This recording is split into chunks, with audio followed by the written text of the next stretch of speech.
fair enough.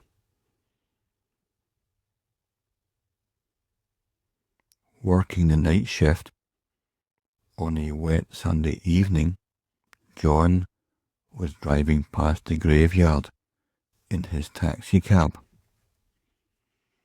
He noticed a young girl standing on the edge of the pavement.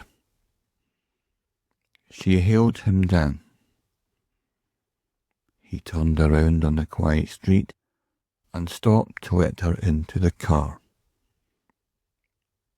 She hurried herself in to get out of the lashing rain.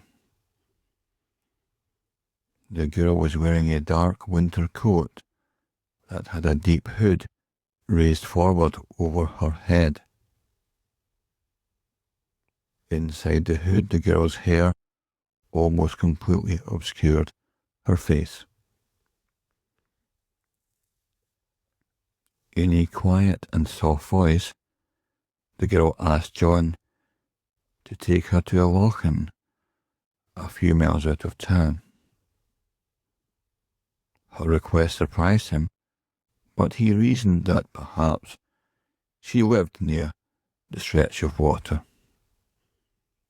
During the journey, the girl remained silent, even although he asked her a few polite questions.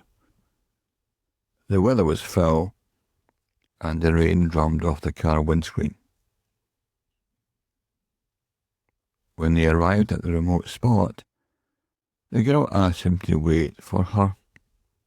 And then she got out of the car and disappeared into the darkness. John waited for a long time, not wanting to abandon the girl out there on her own. After a while, he switched his meter off. Finally, she returned. She asked him to go to a new address, but this time the destination was to a neighbourhood that John was familiar with. When they arrived, the girl got out of the car without paying the fare and disappeared into a small house. Annoyed at this, John got out of his taxi and knocked on the front door of the house. An elderly man with white hair opened the door, but there appeared to be no sign of the girl. John explained to the man about his mysterious passenger.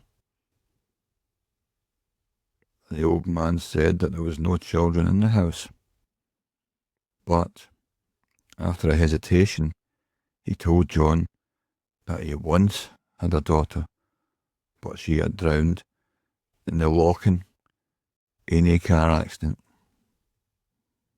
with her boyfriend many years ago. The car was driven off the road and straight into the water. Neither survived. The old man went on to say that sometimes the spirit of his daughter returned to her childhood home. Looking a bit worried, the old man then asked the taxi driver,